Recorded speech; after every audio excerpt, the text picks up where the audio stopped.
feels so good to be back again. What's up, my school psychology friends, and welcome back to School Psych Sundays. And if you're new here, I'm Brandy, also known as the School Psych, aka Be the School Psych. So, in today's video, we're going to address some more questions that you guys had in regards to the school psychology field. In addition to that, you're going to see what's in my school psychology bag. So before we get started, I want to let you guys in on a little secret. I have something in the making for you guys, and I'm really excited about it. So what I want to know is, if there was one thing you can find out about school psychology or the field or being a school psychologist, what would you want to know? That one burning question. So make sure you comment below that one thing that you want to know about the school psychology field. First question, I have some really good questions from you guys. So the first question is from, drum roll please. And you guys, I butcher names, so don't get offended. I'm going to try to pronounce the names as best I can, okay? And I think you pronounce this name as Sanim. Sanim, hopefully I'm pronouncing it right. So she says, I truly love your content on School Psych. Thanks for the extended video. You addressed a lot of vital points. I'd like to know what job experiences you'd recommend prior to pursuing the master's.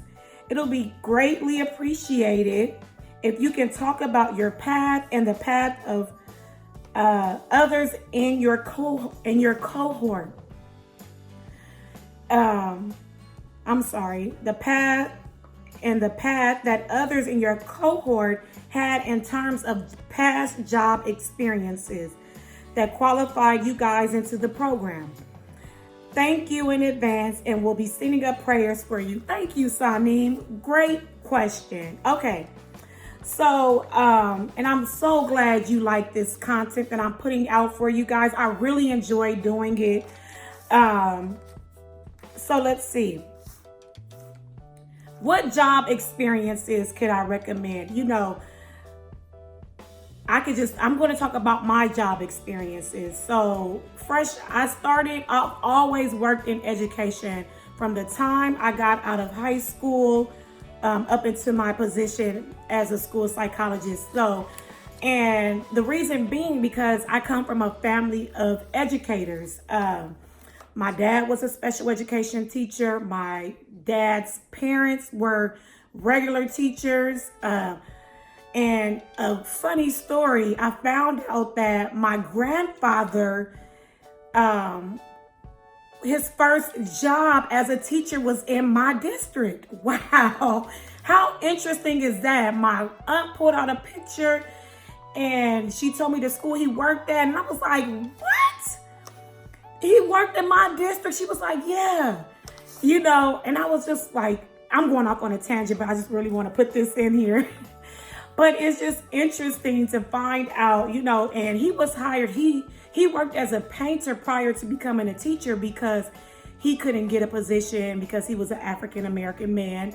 And in those days, you couldn't get a job where, you know, wanted to work in your field. So he was able to get a position with my district. They hired him, and that was his first job as a teacher. Wow. You know, he actually moved from Texas to California for better opportunities. And he was afforded that, you know, opportunity with my district. So anyways, I just wanted to give you guys a little background history. So, you know, I come from a background of educators. So my first job was as a teacher's assistant. Actually, I was a playground worker for an after-school program. I was a playground worker for an after-school program, and I worked from like 2 to 6. And, you know, I did that, and I went to school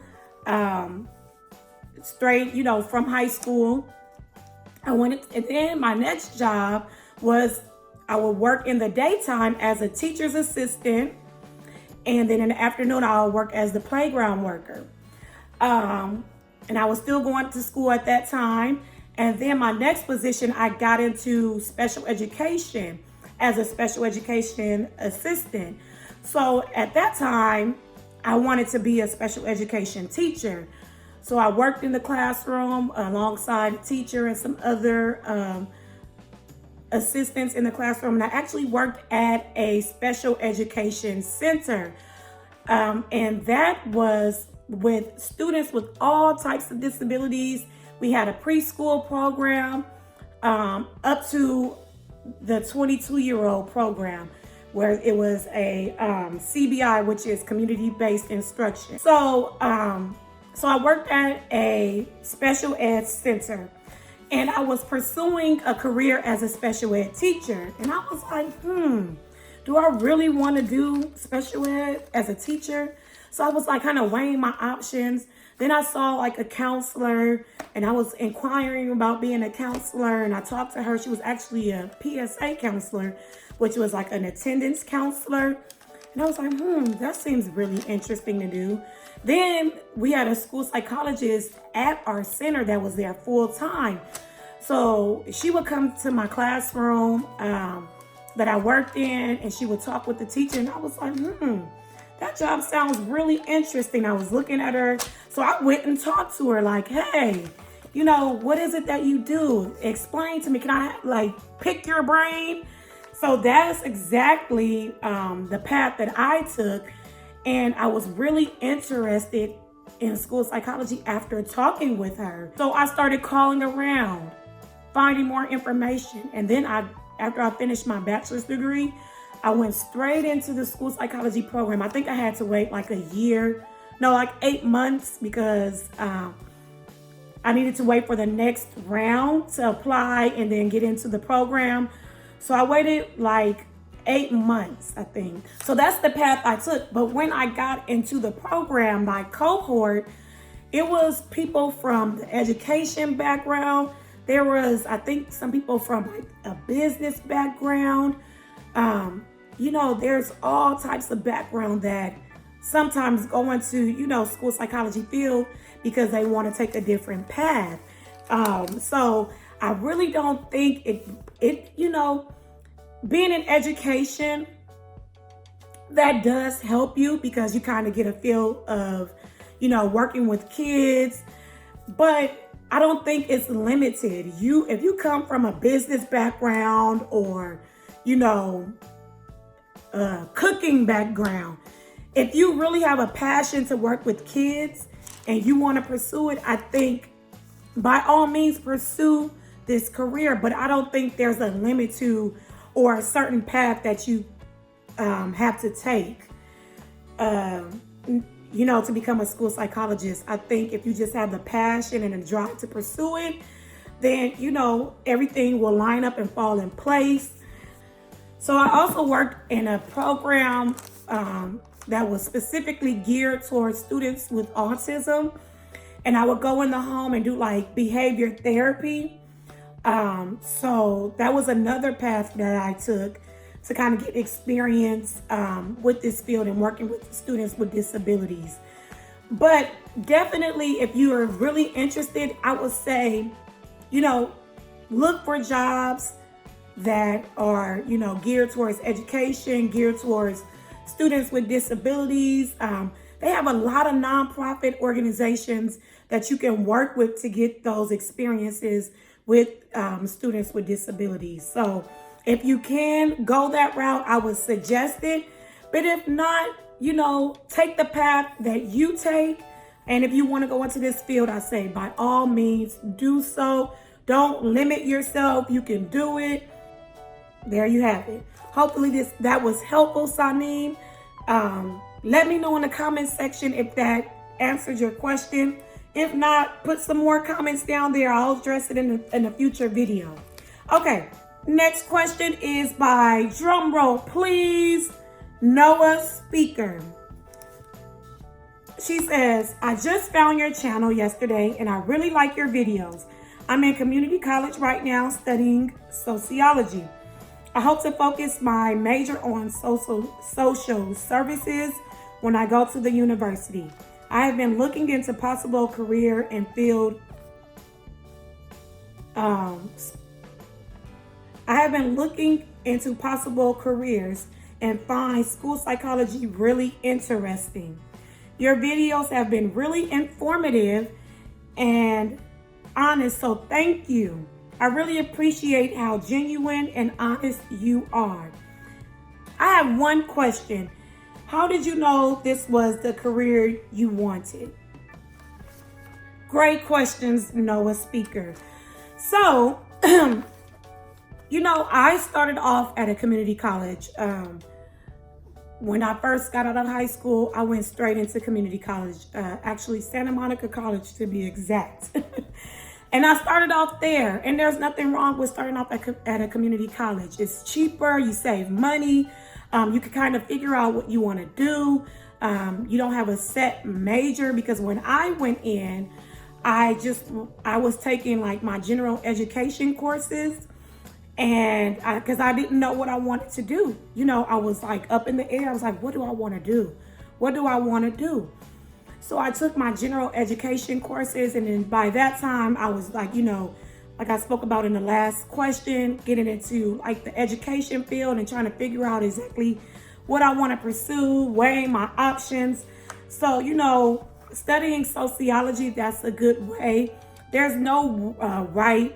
You can come in with a bachelor's degree in cooking, like I said before, and still can get accepted into a master's program for school psychology. Sociology, and you're focusing on social services, I think that's a great start.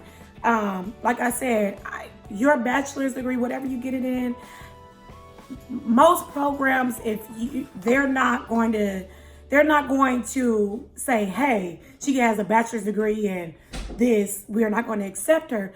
If you have an outstanding resume, a personal statement, your transcripts look great, you have references and all those good things, I think you can be accepted into the school psychology program.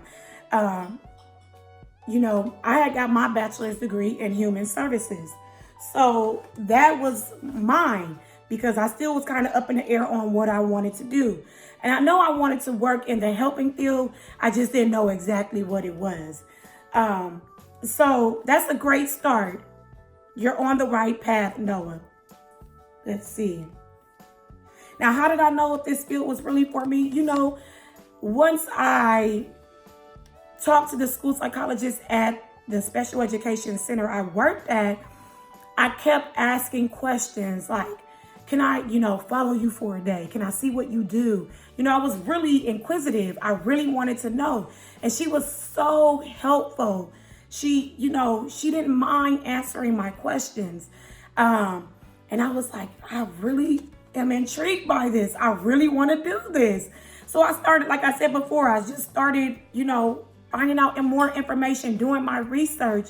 And I said, you know what? It's still in education. I want that because I want all the benefits of working for the school system, i.e. holidays and summer breaks and all that good stuff. So I know I wanted to work in education, and I loved working with children. So this was still a way for me to work in education and still be, able to help students and, get what I wanted out of my career. And that was to help children. So I think I knew after I kept like researching and, being really interested, that was like, I was doing research like, oh, I love it. Like, so I was like, this is really what I want to do. And after like shadowing her for like watching what she was doing, she allowed me to do that. And I was able to go in there and ask her questions. She was really open. And that just really opened my eyes like, wow, this is really a great field to work in. And that's how I knew. And then once I applied and got accepted, I was like, okay, I'm in. There you go. It's a wrap. I'm doing this. That is pretty much how I knew by, talking to somebody that was already in the field.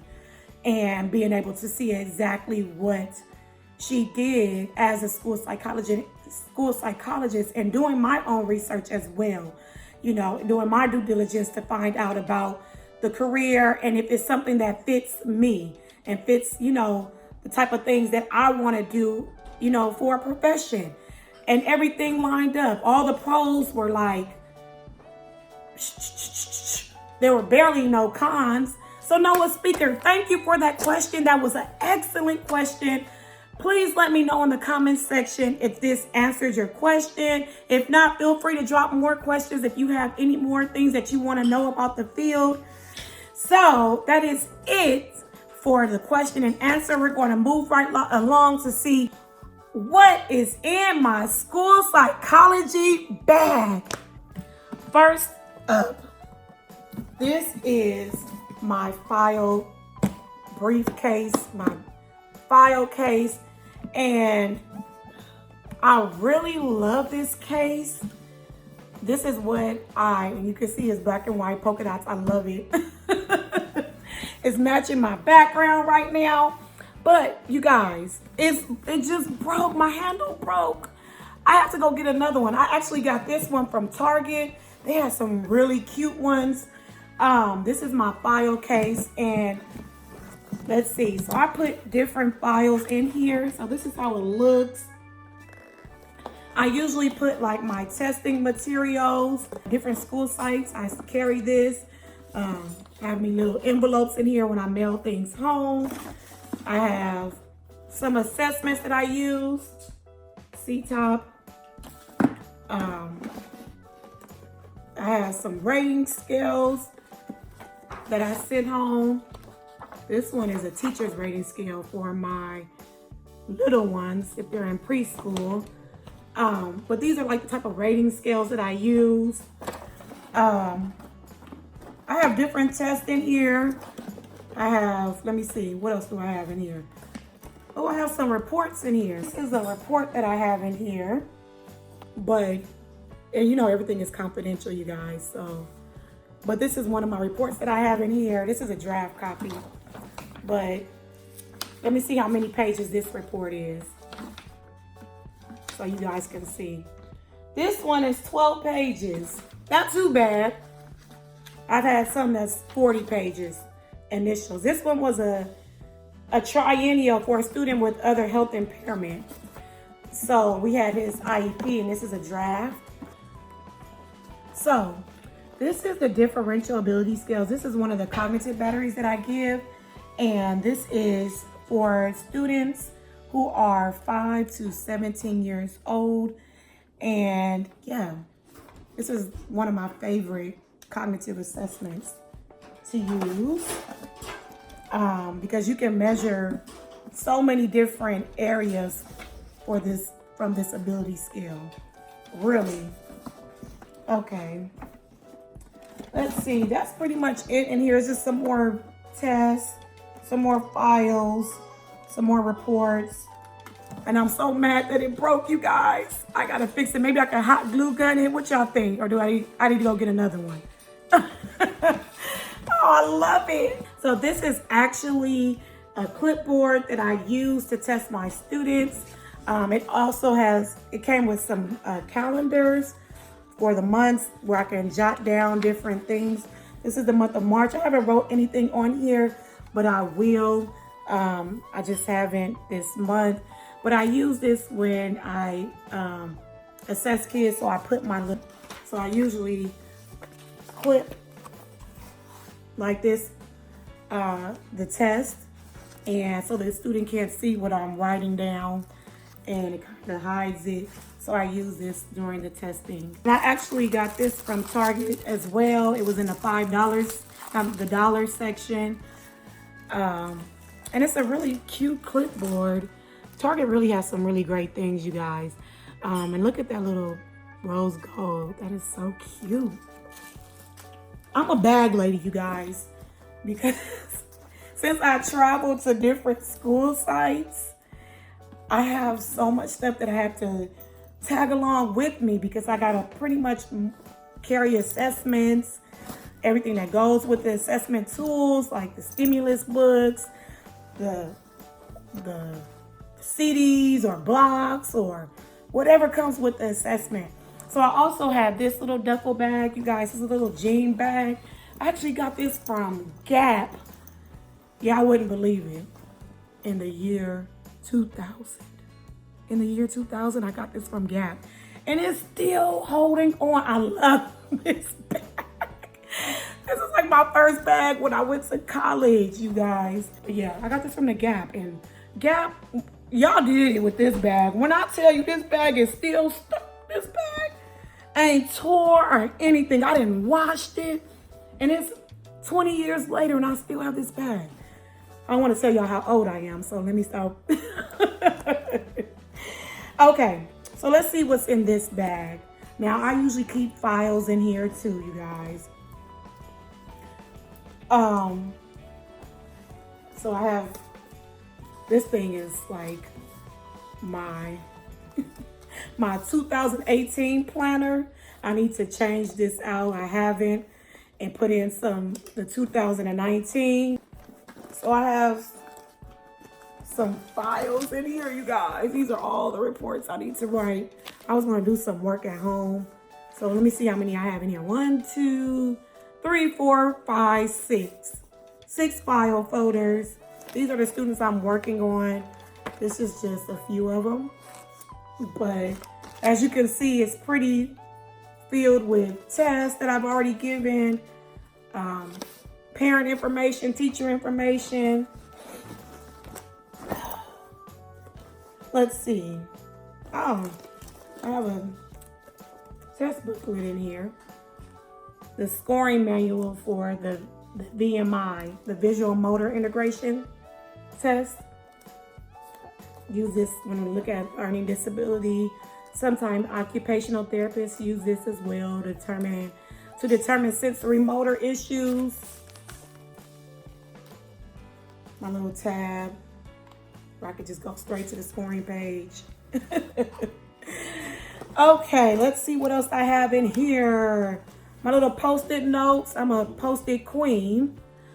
Hashtag post-it queen. Let's see what else I have. Never can go wrong with the mints. Always gotta have fresh breath when you're talking to parents in meetings. Here you go. Tissue, my little crayon tissue, because you never know who's going to cry. You just have it readily available to give to the parent. Here you go. Here's some tissue for you. You know, in all honesty, you will have parents that when they're talking to you about their child and how they're struggling and that they see that something is not quite right, they'll start crying, you know, and you'll see that more times than not, especially when you are talking to parents about their child being intellectually disabled, ID. That's a hard, discussion when you're talking to parents about, their child. Okay. Also have a little pen. Isn't this cute, you guys? This is a really good resource that I use that the parents fill out, and it gives me a ton of information. And if I see anything that stands out, I'll call the parent and have like a short interview with the parent to, determine if another area needs to be addressed in the assessment. So that's one form I use. This is a form that I give to the teacher to fill out about the teacher's concerns. So I have like a little cover sheet, and I said due by 2/14/19. I give them probably like a month to fill it out, but usually even sometimes they don't even give it back to me within that month. I might have to go and like, hey, do you have that form that I need? So this particular teacher, I gave her the teacher's report and the ASRS. This student it's a triennial assessment. So it's a 3-year reevaluation, and the student has autism. So we qualified him under characteristics often associated with autism. So student met the criteria for the autism disability according to the regulations in California. So the teacher just filled out some information about the student's reading level. She skipped a few parts. So it looks at reading, writing, math, language competency. Let's see. Social emotional behavior, like in the classroom, attention and concentration. Sometimes teachers fill it out really in depth with like 3-4 sentences. And then other times we have limited information. And here's a rating scale that the teacher filled out for the student. I'm gonna show you the difference between teachers. Now look at this teacher's information. So she filled out a whole lot of things. Look at that. She gave some really good information. Look at that. Bravo to this teacher. She really took her time and gave me some really good information that I really need during the assessment process. You know, what can the student do? What can he do? And she went into details, even with the strengths and weaknesses area. Good job. And I also have highlighters when I'm sending things home for parents to fill out. Sometimes I have to highlight because they'll miss things and I have to go, this is what you need to fill out. Because sometimes they miss, pages and I'm like, oh, you missed this question. I need you to fill this back out. And I highlight when I'm reading different things or articles if I print out. I highlight different things and put it up. Also, I have whiteout. Let's see what else I have. A stapler. When I'm printing reports, stapler on the go. I gotta staple real quick. Let's see. What else? Now, I don't know how this got in here, but this is from my daughter, her scissors. How did it end up in my bag? I have no clue. Shh. Let's see. Also have some hand sanitizer for the students when they're coming into, testing. Sometimes they're sick. And I'm like, you guys, here you go. Put some hand sanitizer on. And even I use it when I'm about to eat lunch. Put some hand sanitizer on. Let's see what else I have. That's pretty much it in that bag. Oh, I have a little flash drive from, this is the autism rating scales. This is what I use to score the parent ratings and the teacher ratings on the autism rating scale, ASRS, the ASRS. Okay, there we have it with that. Let's see. Now, for my really big bag, you guys, I told you I'm a bag lady. So, you guys, I have one more bag. And this thing, this thing is heavy. Okay, so this is my roller bag, you guys. And as you can see, it's on its last leg. And I need to get a new one. There you go. And then like the little zippers have come, the little tags to help you zip up is all broke. You guys, this part is broke, but I'm still using it because, man, I can still zip it all the way up. But, so let's unzip this. I have so much stuff, you guys. So as you can see, this file. So, I have more envelopes that I just got these back from parents. Look at that, you guys. 5 back from parents. So those are initials that I'm going to start working on. So we have 60 days in the state of California to complete an assessment for a student. That is considered the timeline. Some states are 45. I think some states are even 30. I don't know how that's possible to get it done in 30 days unless they have a light caseload. So what else is in here? This is the CTOP. This is a processing test that looks at phonological processing. This is actually the picture book for the rapid symbolic naming. So kind of like speed of processing, looking at the rapid symbolic naming, how fast they can retrieve information that they already know. Some more stimulus book. This is the RAML that I use. So as you can see, I told you I'm a tag bag lady. This is my go-to for assessments. I use this for a cognitive assessment for African American students. So in the state of California, we cannot give an IQ test to an African American student.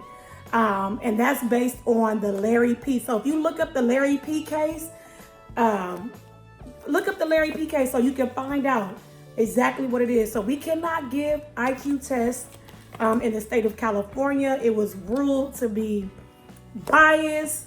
And this happened back in I think the 70s. But look up the Larry P case. It's a really good, case study to look at. A good study to look at on why the state of California can't give IQ tests to African American students. Back then they were ruled to be biased. But this is my go-to, and it's the RAML 2. It's a memory assessment, so it looks at memory and learning. I also use it for students who have trouble with retention, to kind of look at why are they not retaining information. But this is an alternative assessment I use for my African American students to look at the cognition. Alrighty. So I also have my Stay Woke bag. You guys gotta stay woke in this profession. Right now I use my certified mail. I send home certified mail so I can document that I've attempted to get whatever it is back from the parent, whatever, that I've tried to reach out to whoever it is through phone, through mail. But this is a way I can document and have proof that I attempted to contact. So I get a receipt back and saying, hey, it was delivered, or hey, it wasn't deliverable. So I have some of that in there, but I usually keep my pens and pencils in there and some other things. But basically I have more files, more assessments in here. I have my blocks. This bag done got for my dogs. But let's see, what else do I have in here? But that's pretty much it. That's pretty much it, you guys. That's in my bag. What I carry on a day-to-day. Whew, that's heavy. So that is what I usually take with me if I'm not at my main office where I house everything. I take those bags with me. I know I look like a bag lady, you guys. But hey, you gotta do what you gotta do. But I hope you enjoyed this video, you guys. I hope you took away some vital information that gives you insight into the school psychology field. Thank you for joining me. Stay tuned for next Sunday, School Psych Sunday. And I'll be back with another video. Make sure you comment, make sure you like, make sure you subscribe, and make sure you hit that notification bell if you want to see more videos like this, okay? So thank you for tuning in to School Psych Sunday, and I'll be back next week with another video. Bye, you guys. I love you. Mwah, mwah, mwah.